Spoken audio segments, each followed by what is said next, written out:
Okay, good morning, everyone. Shalom Aleichem. We are in the Parsha of Parshiot, I should say, of Tazria and Metzora. Now, in Parshas Tazria and Parshas Metzora, we find the concept of counting. Counting for Nida, counting for Metzora, they count days. Now, obviously, there is no coincidence that these parshas for counting are occur during the Sphira, when we count. Now, I really am going to spend a bit of time understanding what it means to count and what it means to count Sphira and the effect that it has on us and the achievement. It's just not going through making a bracha and trying to figure out what day it is. It's much deeper than that. Yeah, really it is. That's what I go for every time. That's right, we all do. Anyway, so the Chinuch, the Minchas Chinuch, explains that the mitzvah of Sfiras HaOmer precedes Kabbalah Satorah. Says so by counting the Omer, the 49 days of the Omer, we show, he says, our yearning for Kabbalah Satorah. How much we want it. We can't wait. We can't wait. However, it should be just the opposite. We should be counting down. 49, like when you send up a rocket, what do? 10, 9, 8, right? Bingo, right? So if the whole point is that I can't wait, so we have to say, it's only 10 days left, it's only 5 days left. That's normally the way you would count. That's when you count down. So it indicates that we have a goal. We have a goal. We want the rocket to take off, right? We have something set that we're looking forward to. Getting out of jail, things like that. All kinds of people count. If you see them marking off the time, right, and so on. So, however, counting forward is a process of creating the goal. Not the goal is already set, but it's creating the goal. And without the counting, had we not counted, then the goal wouldn't be there. And we have to understand what this means. The Yom Tov of Shavuos is unique, totally unique. It has no date. There is no date for the Yom Tov of Shavuos. We received the Torah on one day in Sivan. But Chazal teach us that it could have been on the 5th day of Sivan, it could have been on the 6th day of Sivan, and it could have been on the 2nd day of Sivan. Why? Because if Nisan and Iyar were both Molei, then it would come out 50 days later, would come out on the 5th day, because you had an extra 2 days. And if Nisan and Iyar were Chaser, so you're missing 2 days, it would then be on the 7th day of Sivan Shavuos. The 50th day would fall on the 7th day of Sivan. And when one is Molei and one is Chaser, it would fall on the 6th. Okay, you following that? However, what happened? Chazal set the months and the Molei and Chaser, whether it's 29 days or whether it's 30 days, to the month, and they said it in such a way where Nisan is Molei and Iyar is Chaser. So what happens? Shavuos always falls on the 6th day of Sivan, but it doesn't mean that that's when we got the Torah. It could have been on the 5th day, could have been on the 7th day of Sivan. So what's going on here? Excuse me. It's totally unlike. I get the flowers, and they get in the way. Look. Right. So we have to understand that it's not like any other Yom Tov. On every Yom Tov, we know it's the 15th day of Nisan is Pesach. The 15th day of Tishrei is Sukkot. The first day of that has a date. But, poor David HaMelech didn't have a birthday. He was born on Shavuos. So when is Shavuos? It could be, in his time, it could have been the 5th, 6th, or 7th. So his birthday is Shavuos, but not the date in the month. Okay? So we got to understand that. Now, what this means is like this, that when we count so it turns out that what makes Shavuos, when is Shavuos? If we count the 50 days between the second day of Pesach and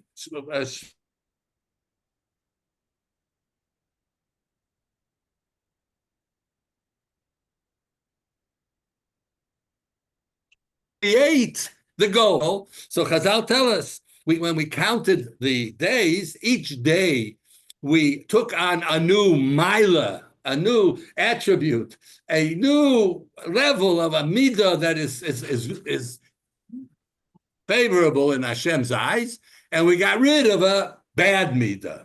So it was our process of refining ourselves that made us worthy of being able to receive the Torah on Shavuos. So that's what's happening when we count too. When we count the Sphira, 1 day, 2 days, 3 days, we have to bear in mind, it says Chesed and Gvura and Tiferet, that's up there. But down here, it means my kas, it means my Chesed, by how we have to find ways of acquiring a better midah and discarding and shedding a bad midah.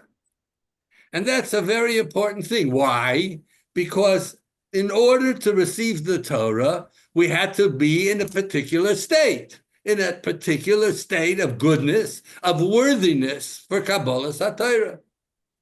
And Torah and Shavuos. If we want to be the kind of people that are worthy of receiving the Torah, and soon we'll see what that means, then we have to count the Sphira each day. So each day we are becoming closer to having a goal, and the goal is Kabbalas HaTorah. So we counted 49 days, and then the 50th day was when we received the Torah.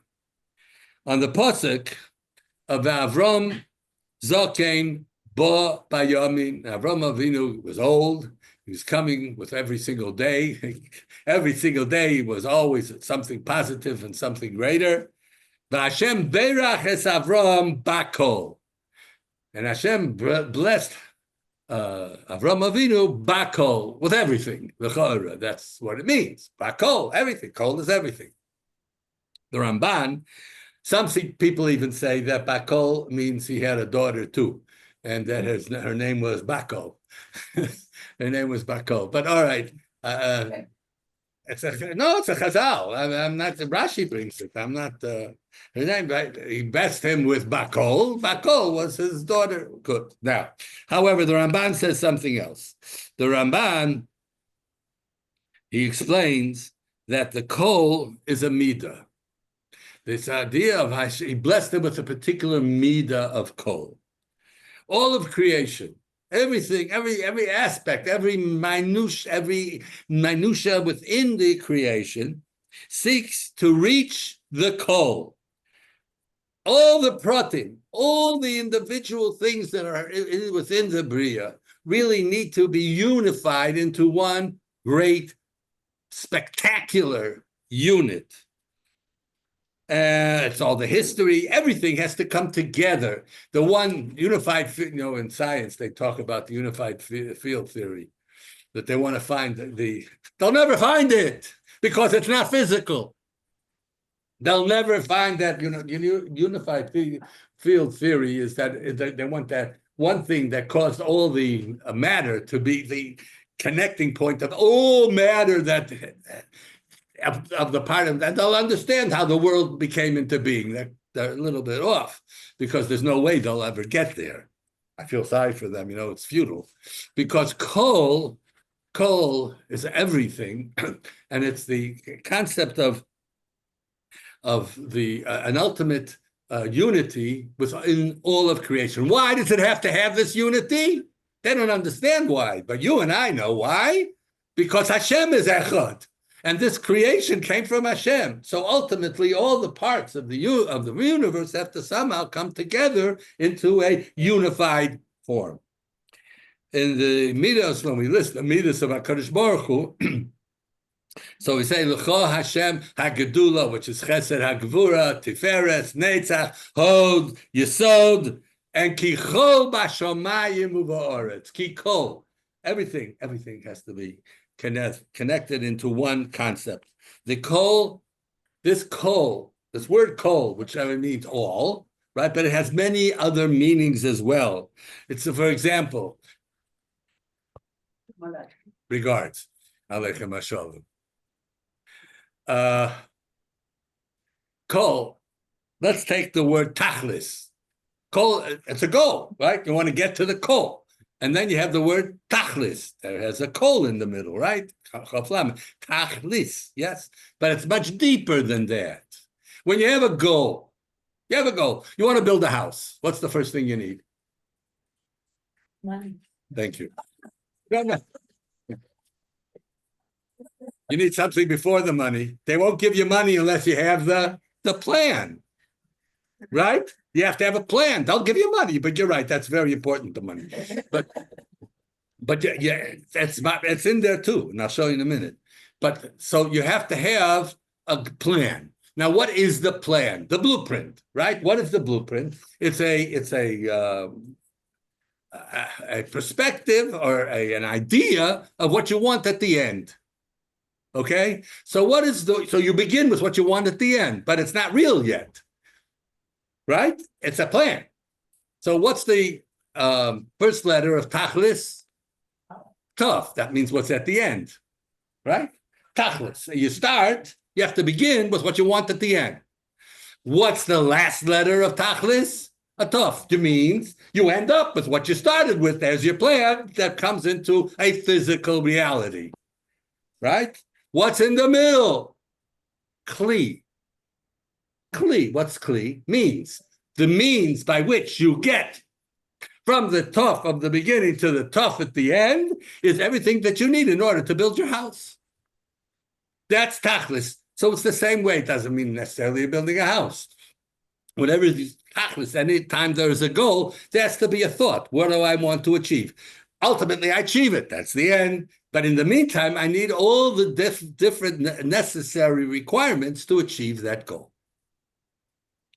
Now, the root of kol also contains the root of klal. We are klal Yisrael. That's who we are. Ato echad, the shimcha echad, umika amcha Yisrael, goy echad ba'aretz. We're kol. We're the kol. Koilel. What do you think they're doing and sitting on? I remember somebody once said, a lady, that her English wasn't great, and she wanted to know how long I'm going to be sitting on the koilel. But you want to, how long am I going to be there in the koilel? You're just sitting there, and what are you doing? Anyway, so the kol is ultimately the goal. The first mitzvah that was given to the first Jew, Avraham Avinu, was what? Lech lecha. Lech lecha. Lech lecha me'atzecha me'uladcha b'beis avicha. When we say lech, go, what are we saying? We're saying we should be moving towards the goal. The goal, what you want. You're going towards the kol. How interesting it is that the word lech is a reciprocal of kol. So he said lech lecha. You got to go to the goal. But the going to the goal is the process by creating the goal. That's how you achieve the goal, but it's not necessarily there until you did all the process of getting to that goal. So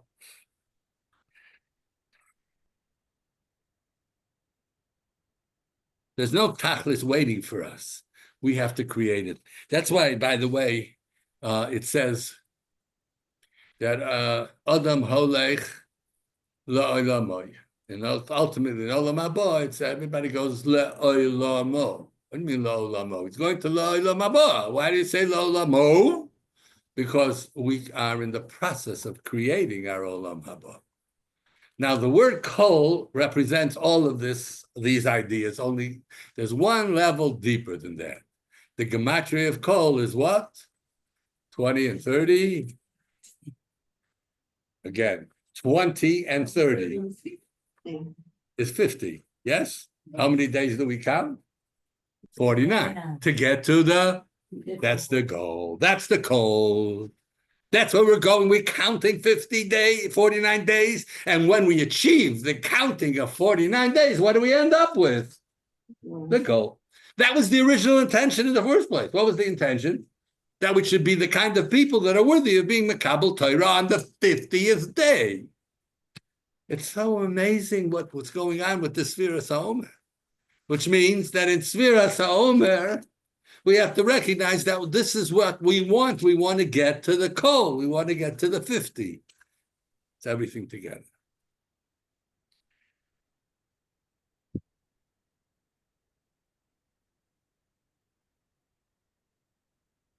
There's Kol Yisrael Yesh Lam Chelek Le'olam Haba. Why does it say Le'olam Haba? Not Be'olam. Shouldn't it be Kol Yisrael Yesh Lam Chelek Be'olam Haba?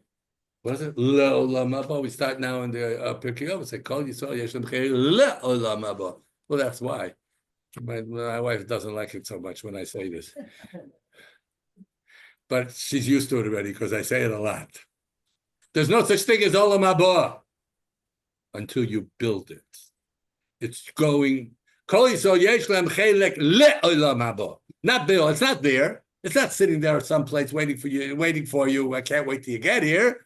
It's not that at all. Each and every one of us build our olam haba.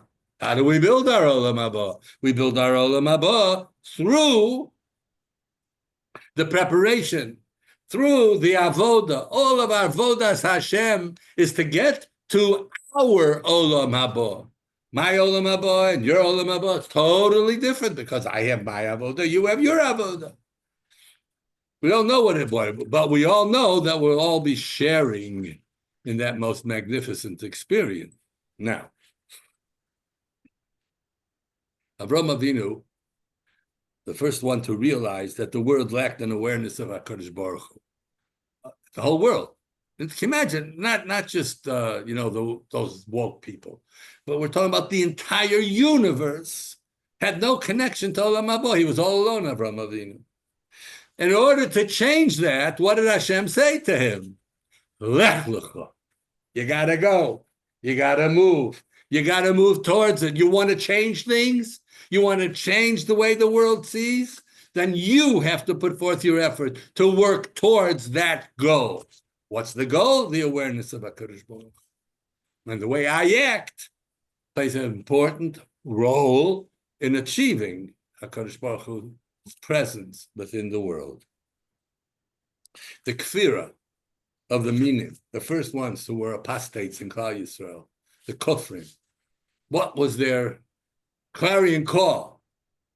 Their clarion call was, as Chazal say, like this: Kishapokru haminim, when the minim, the apostates, have rebelled and removed. It's even worse. It's more than rebelling. It's taking off of themselves the obligation to HaKadosh Baruch Hu. Amru, they said, Ein ha'olam ela echad. It's all here, right now, where we are, in the present. Come on, we all know that. This is the way the whole world looks at the world. Live, drink, eat, be happy. For tomorrow we die. Everything is down here. There's no such thing as it's going to be afterwards.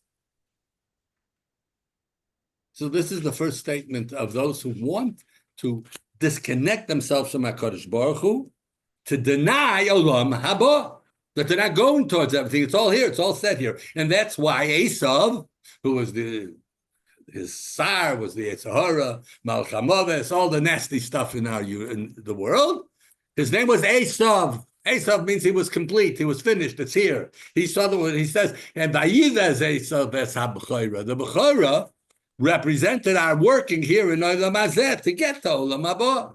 And he, Vayives, he shamed it. He disdained it. That was Esav. Asui, it's already there. We don't have to achieve anything. In the Beis HaMikdash, Shapakra Aminim, and they said, Ein la'olam ela echad, Ein la'olam ela echad, there's only this world. So Chazal were goyzer gzeira, that in the Beis HaMikdash, this was in the time of the Beis HaMikdash. It's amazing. I'm not judging. I really am not. I don't know how it's possible to be in a Beis Hamikdash and say that, to have a Beis Hamikdash. Here we are without a Beis Hamikdash, and we realize that there's an Olam Haba, there's HaKadosh Baruch Hu in the world, and so on. But how they did that, it's a separate discussion. But when they made brachas in the Beis Hamikdash after the minim, the apikorsim, denied the Olam Haba, so and saying Eino Elam Elo Echad, we did not say Amen after a bracha. What we said? Baruch Hashem le'olam, Amen v'Amen le'olam, hazeh le'olam haba. Because we were trying to demonstrate with clarity that there is an Olam Haba. And that's why we say on Shabbos, which is Me'ein Olam Haba, Likra Shabbos, L'chu V'neilcha. You got to go towards it. Yeah, it's Kriya B'Kaima, that's true. It's all set. That's always going to be Shabbos. It was set from Bereshis, that seventh day. But for me to attain it, it's not just it's the Shabbos that was set by HaKadosh Baruch Hu. I have to have my Halek in Shabbos. L'chu v'neilcha. Bo neitze likra Shabbos hamalka. Come, let's all greet the Shabbos. We have to go out. We have to leave ourselves and go out to Shabbos. Okay. So once we understand all of this, we got to talk about midos, because that's really what the whole thing is. That's how we prepare. Each day we count the Omer, we create a goal of becoming a person who's worthy of Kabbalah Satorah. That's the goal. With each day they acquired a Midah Tova, we said, and they shedded and removed a Midah Meguna, an ugly Midah. So what's the role of Midos? Reb Chaim Vital, the great Kabbalist, he's buried in Syria. They just defiled his kever. It's terrible. But anyway, Reb Chaim Vital. Anyway, it says the damage to our neshamas. Remember, we do averis, yes. It's, I'm not excluding you, but I know that I do averis. When you do an avera, you damage your neshama. Your neshama becomes weakened. It becomes less sensitive to kedusha. All of the things that what a neshama is about. That's an avera. Says Reb Chaim Vital, we do more damage to our neshamas with a bad midah than we do with an avera. So we get nervous when we talk about an avera. But if you have a bad midah, it's a terrible thing. Because you see, when you have a bad midah, it becomes you. You do an avera, it's not necessarily you. Yeah, I mean, I did it. I take responsibility. I can do tshuva and so on and so forth. But I don't transform myself. I'm just denying my neshama what it needs in order to, and that's a terrible thing. Don't get me wrong. I'm not minimizing, nor was the Ramban. Rabbi Chaim Vital, he was not minimizing averas, but what he was saying, you have to know that more damage is caused to the neshama by bad midos. Because midos are the foundation of everything we do. And therefore, I'm sorry, I didn't hear you. Okay. Yeah, once in a while. Go on. Hashem gave us midos. Ooh, gave us our tendencies, not our midos. He gave us tendencies, all kinds of tendencies. Because if he didn't, then we would get no bracha for achieving a good midah. He gave us a tendency. Some people have more tendencies to one thing or other. We're all different. We're all unique. And each one of us, we're given the battle that we have to wage in order to get to the good midah. All right, so now. So the midos of a person, and we'll see a little bit more in detail, yeah, they're everything. Everything that we do is dependent on our midos. How we respond, what we say, but it's all midas. So why isn't there a mitzvah to have good midas? That's what not my question. It's the Rishonim ask. There should be a mitzvah saying, "Thou shalt have good midos." If it's so necessary and so important, and the answer is this: the severity of bad mitzvahs, of midos, lies in not what they are, but what they lead to. When you have one has a bad midah, it leads to some. There is no such thing, by the way, as an absolute bad midah or an absolute good midah. It depends on how you deal with it. For example, by the way, the word midah, what does that mean?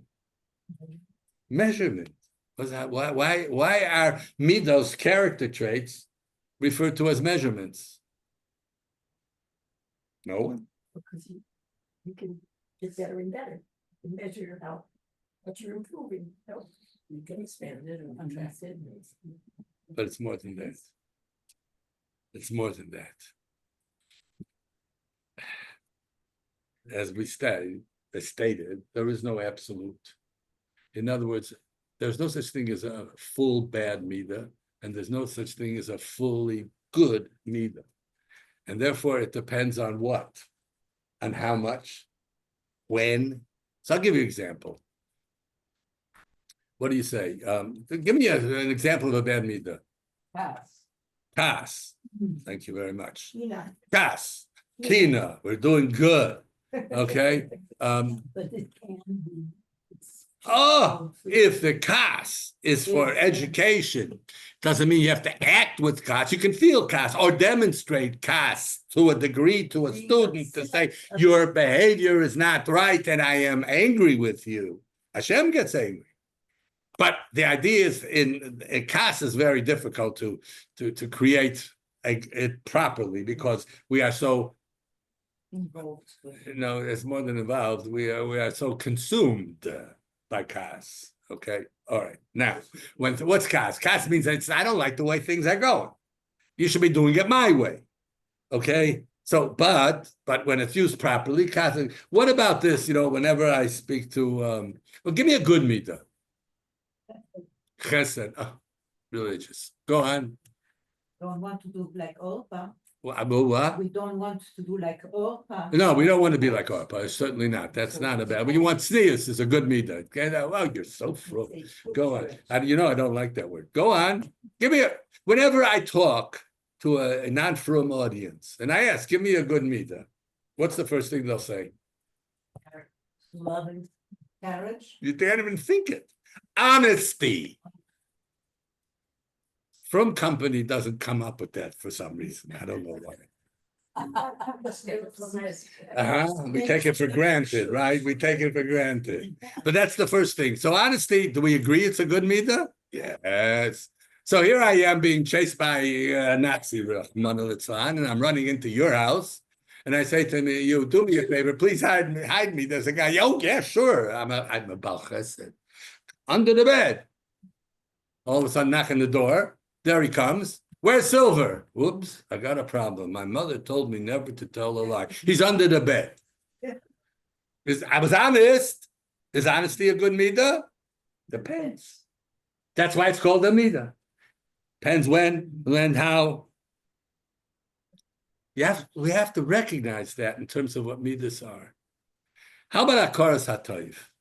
Let's talk about hakaras hatov for a minute. And the pasuk Vayelech Moshe Vayoshev El Yisrael Chosno. That Moshe went after Hashem told him to take Klal Yisrael out of Mitzrayim. He kind of was hesitating. He had a problem. And Rashi brings it's a Tarchuma that when Hashem sent Moshe to Paro, he said he can't go right away. I'm busy. Can you imagine?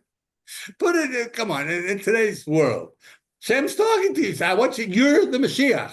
Now you got to go right now. They need you right now. Go. He says, no, excuse me, I can't go right now. I'm very busy. What were you busy with? Oh, so the reason he wouldn't go is because of Yisro. Because Yisro opened his door to him, as it says, Shet Kiblani Yisro Uposach Libeso. He opened up his house to me when I needed help. Vani imo keben ba'ayis. I'm like a son to him.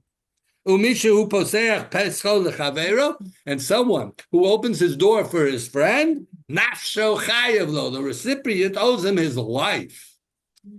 Right? So Moshe Rabbeinu, let me finish. So Moshe, I'll get to you in a second. So Moshe Rabbeinu says, sorry, Bani Shalom, I got to run back to Yisrael and ask him permission to leave before I take life. Klal Yisrael's in the dire straits. Klal Yisrael, it's pikuach nefesh. Klal Yisrael is in such a terrible suffering, such pain. And Moshe Rabbeinu says, I'll go, but not right now. I have to deal with Yisrael first. And not only that, you think Yisrael was such a Baal Chesed? He opened up his house. He had an ulterior motive. What was his ulterior motive? No one wanted to marry his children, his daughters. He only had daughters. Didn't want to marry his daughters. Why? Because he refuted his connection to Avodah Zorah. He said, I tried them all, and they don't work. They're not good. And all the people got angry. He was the Kohen. He was Kohen Midjan. He was the priest. And so they shunned him. They put him in Cherem. So Moshe Rabbeinu says to his Yisro says to his daughters, "Why'd you leave the man there? We got to get you married off. Maybe he'll marry one of you." So he had ulterior motives to bring in Moshe Rabbeinu.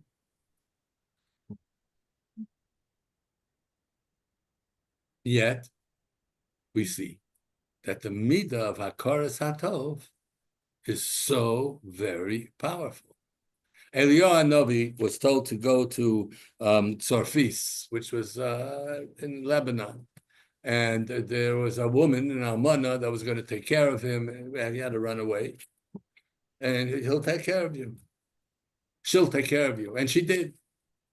Like with Elisha, she built all kinds of place for him to be. She was a very special woman. And all of a sudden, after she was there, her son died. So Eliyahu Navi turns to HaKadosh Baruch Hu, and he says, "Hagam al ha'amana asher ani misgarer ima." This almana that I'm staying with her. Hareyosa, why'd you do something bad to her? Lahami says, "Bana, you killed her son. Why'd you do that?" Vayishma Hashem b'kol Eliyahu. Vatoshav nefesh hayeled al kirbo vayichid. And he changed, in a sense, brought Tchias HaMesim to this child. Because, why? Because of Eliyahu Hanavi's Hakaras Hatov. So she took care of me. How can you do this terrible? He was prepared to argue with Hashem. And really, he was prepared to take upon himself a chilul Hashem. To fight with HaKadosh Baruch Hu? What are you talking about? How dare you? How dare you? Yeah. To do a mitzvah that would bring about a greater Kiddush Hashem. And that's Hakaras Hatov. Let's understand that.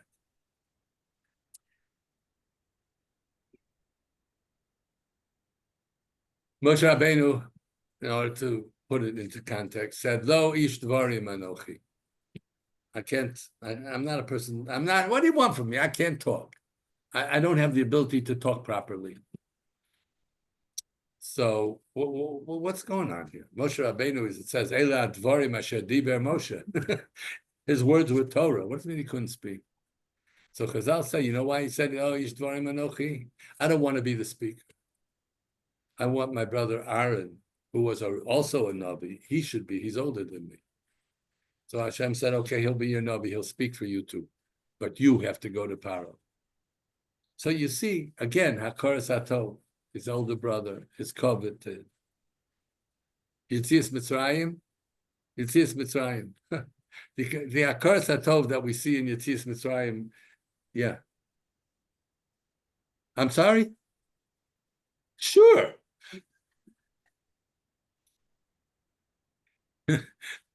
Don't hide behind the wall. And now you. Okay. Yetzias Mitzrayim. Yeah. Was also our leaving Mitzrayim. We had to leave with Hakaras Hatov. For what? To who? To the Egyptians? The Ramban says, the Tam, it says, Anochi Hashem Elokecha asher tzisicha me'eretz Mitzrayim u'ibei savodim. To whom do we have to have Hakaras Hatov? Kadosh Baruch Hu. Shoyomdim in Mitzrayim b'bei savodim shvuyim. Now we know what that is. They were hostages. They couldn't move. They couldn't get out. And not only that, were they hostages by Paro. V'omar lohem zeh shehem chayavim sheyu Hashem hagadol hanichbar hanoira hazeh lohem leilokim sheyavdu. You were in such terrible situation. You were a hostage to Paro, and now I'm taking you out, and you have to obviously then serve me. Ki hu podosam. He redeemed them me'avdus Mitzrayim.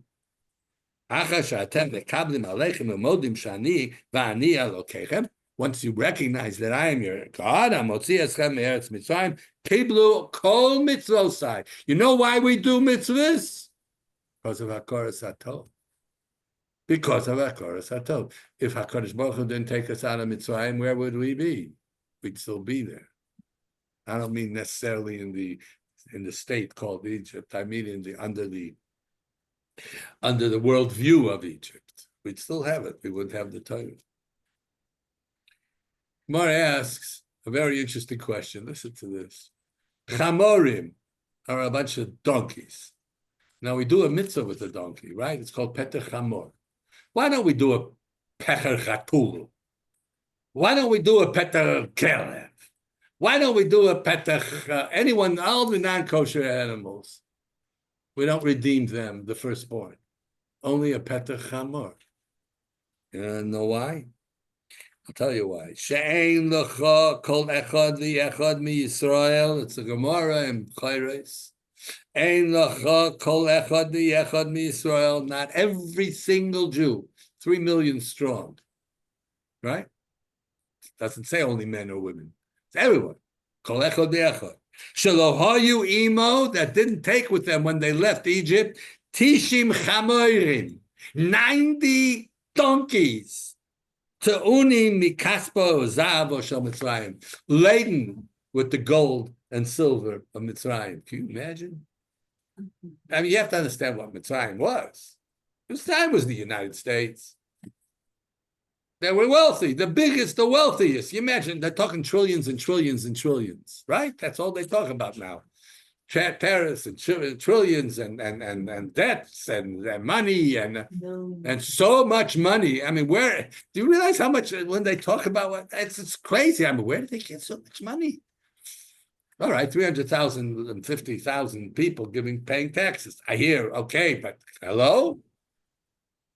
Every Jew left with 90 donkeys laden with gold and silver of Egypt.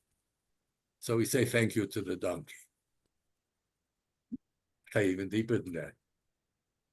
The dogs, it says when we left, that no dog barked when Klal Yisrael left. They didn't do a darn thing. They just didn't. They didn't bark. And because of that, Kol basar treifa basada lo sochlu lakelev tashlichun also. Why? Why do you give the treifa to the dogs? They earned it. How? By keeping their mouths shut. By not barking when Klal Yisrael left. Why do you think they shouldn't bark? What was the big deal? Dogs bark. You know, let them bark. What's that big deal? What was it in the not barking? Not barking means that it would divert your attention from what's really going on. When you hear dogs barking, you know, you're not quite sure where it's coming from and what it is and how big it is or how small it is. Doesn't really matter. But when a dog barks, it gets your attention. You shouldn't divert your attention there. So the dogs didn't bark. They didn't bark. We could focus only on HaKadosh Baruch Hu. And for that, they get the treifa. What does it show you? It tells you very, very clearly the Hakoras Hatov. Avraham Avinu started with Hakoras Hatov. It says that he looked at the world. Avraham Avinu, how did he come to HaKadosh Baruch Hu? And he said, look how great, beautiful, lit up this entire world is. Look at the light. Look at the beauty. Look at the wonder of this light. There's got to be somebody that owns this palace. That's Hakoras Hatov. His initial connection to HaKadosh Baruch Hu is not that he was a scientist. Not that he understood all the magnificence of the Bria. Yes, he did, but that's not why. Why? Because I owe Hakoras Hatov to somebody who gave me such a bracha. Okay, so now, The same people, of course, are to Mitzrayim. Also, They that's focus- true because they were our hosts. Oh boy, were they our hosts. Yet, yes, it's true. That's why after 3 generations, you can marry somebody who was there's no real Egyptian today, so that's really not Nogea. But yeah, and you couldn't marry a Moabi or a Ammoni La'ad Olam. Why? Because they had no Hakaras Hatov. Thank you for bringing that up, and thank you. Okay. Now, do you hear that? Does it make sense? It seems what's hakaras hatov? I'll tell you what hakaras hatov. Because if a person doesn't have hakaras hatov, he's called a kafui tov. The word kafui means to cover it up, to cover over it, and to deny it. When you deny it, you cover it over, and like a kippah. Kafui covers your head. Kafui tov. Kafui tov means you deny the fact that so when a person it's not mekabel ol malchus shamayim, you can't have your shamayim if you're a kafui tov. And if you're a kafui tov to your friend, you'll ultimately be kafui tov of HaKadosh Baruch Hu, and why? Because every breath you take, you have to be grateful to HaKadosh Baruch Hu, and everything you see, you have to be grateful to HaKadosh Baruch Hu. And until you have to go through a situation where you can't, then you understand how grateful and how beautiful and how wonderful it is.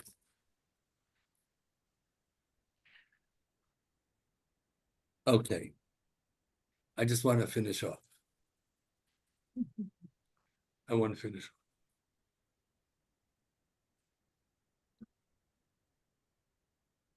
We asked the question, why, if you remember, how come there's no mitzvah for good midos? So we kind of generally understood that the idea was that it is so basic and so fundamental that it's the basis of the Torah itself. So it doesn't have to enumerate it, because without it, we have nothing. Now, HaKadosh Baruch Hu, when he was about to give us the Torah, which kind of was the contract that sealed our relationship with HaKadosh Baruch Hu, it was between us, the Jewish people, and HaKadosh Baruch Hu. And right before he revealed himself with the mitzvahs and with the Aseres HaDibros, the pasuk says like this: V'ata, and now, im shamoa tishma'u b'koli. If you'll pay attention to my call, and I always like to point out that my call doesn't mean what I said. My call means what's behind what I say, the way I said it, with the love that I said it, with the enthusiasm that I say something. All of that is the call. That's all hidden within the call. It's not just the words. Words can be said in many different ways, but the call is extremely revealing of where the other person. In Shamoa Tishmu Bekoli, says Hashem, Ushmartem Esprisi, and you will keep this covenant. Yisam Li Segula, you'll be my treasured nation. That's what it is. Mikol Ho'amim, Kili Kol Ha'aretz, I'm the one. I brought everything into being. Therefore, I have the right to choose whether you like it or not. And I chose you. What does that mean? You should be a mamleches kohanim, a kingdom of priests, the goy kodesh, and a holy nation. Holy nation, holy, holy, holy, holy. Do they know what the word holy means? Kadosh means separate. Keep yourself separate. Kadosh, kadosh.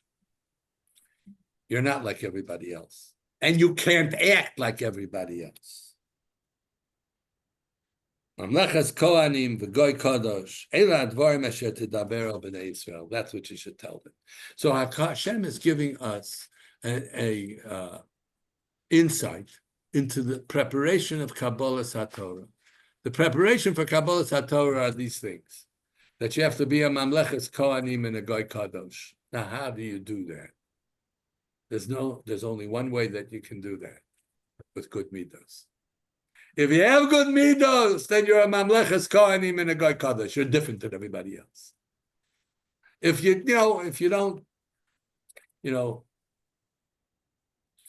Rabbi Yisrael Salanter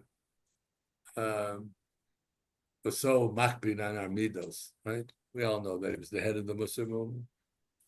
He said, the Gemara brings a whole story in Yuma about two Kohanim that were going up the Kevesh, going up the ramp to offer the ram. One, they were both wanting to do, they were so frum. The one was wanting so much to do the mitzvah of the Hakrava that he stabbed the other guy and killed him. So one would say, here, how much, what's going on here? We're crazy. Don't think for a moment it's because they wanted so much to do the will of Hashem and do the avodah. The only reason he did it is because life, the value of life had become in those days so diminished, the diminishing of the value of life, that they could do such a thing. And that was, we find it's not just, we brought up in democracy, right? So if you would ask, what's the most important value of the world is a human life. It is extremely important. But sometimes we have capital punishment too, whether the Supreme Court likes it or not. There is capital punishment because life is not something that we determine its value. It's who HaKadosh Baruch Hu determines what the value of life is. And the value of life is to live. If you're not living, then what's the value? You're not going anywhere. You're not achieving anything. What are you? So this idea of recognizing that the Midas Tovas outweighs the Frumkeit. As I was saying, Reb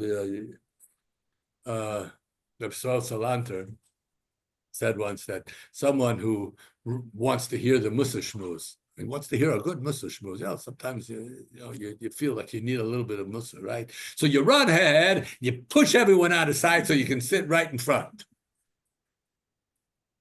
I want to hear a Mussar Shmuz. Rabbi Salanter said, no. That's far from, that's being frum, but that's not being a mamlechas kohanim with kodesh. Or the kotel that everybody pushes to get to the front. That's true. Yeah, don't push. You want to get to the front, that's okay. So come early.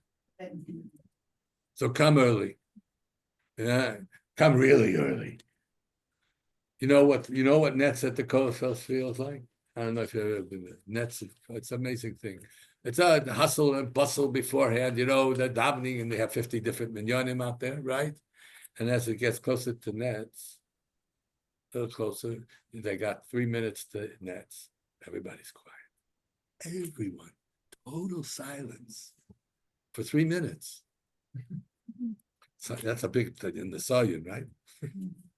Quiet, waiting for nets. You have to get there early to see that. Otherwise, you don't see that. Okay. So now, these psukim that I just read, they contain the definition of what a Jew is all about.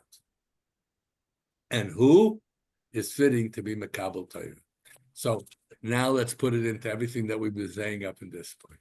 What do we say? You got to count 49 days because you got to have positive midas and not negative midas, and you have to prepare and create the goal of Kabbalah Satira. And who is fitting to have that goal of Kabbalah Satira? Someone who has good midas. That's the bottom line. The requirement of good midas is included in Mamlechas Kohanim Kodesh, and that's to whom the Torah was given, because the purpose of the Torah was to refine us. Now, we don't, like Gail said, we all have different tendencies. So, okay, what's your job? Well, the Torah teaches you how to refine it, how to know what's real and what's fake. We have to know. Mamlechas Kohanim Kadosh means that we are a regal people. We are princes and princesses. The kind of people in whom HaKadosh Baruch Hu will take pride. Yisrael, asher b'cho espoir. I have pride in my children in Yisrael. Very interesting. there's a pasuk in Mishlei, Musar Hashem b'ni al timos. My son, the Musar of Hashem don't diminish. Don't take away from the Musar that Hashem is teaching us. Musar Hashem b'ni al timos, my child, he's saying, you're a prince. Don't sully yourself with bad meters. You're a prince. It's pasnished. You know that term? It's pasnished. I told you that's what my father used to say when he was often when he was bawling us out. And he would say, he wouldn't say, you know, don't do this and don't do that, and you better not. It's not fitting for you. It's pasnished. Do you know what that did? That lifted you up to the heavens and said, "Now you're much bigger than that. So what are you doing it for?" That's what HaKadosh Baruch Hu wants of us. You're a son of a king, prince. Don't defile yourself. It means don't behave in a way that doesn't befit a prince of the kingdom of Hashem. That's our princess. I know who I'm talking to. But you have to understand this, that the only way we can achieve anything in the Sphira is by just bearing in mind. I'm not telling you we have, that's it, what is the Spheras and all of that, that's up there. But just have in mind that I have to be good instead of selfish. I have to be grateful instead of denying the favors that I get. And certainly the favors that HaKadosh Baruch Hu gives us. We should be all zocher, always. We should use the Sfiras Omer. And the Arizal said that what you can accomplish during the time of Sfiras Omer is far greater than what you can accomplish on Yom Kippur. Wow. If And you don't have to fast. and you don't have to fast. Have a wonderful week. Oh, it's so good to be back. You have no idea how wonderful it is to be back. Stop this. That so many things in that, it's crazy. I don't know what to look at first. I'll leave it to you. Where are we going? Thank you. I would get rid of all these other things.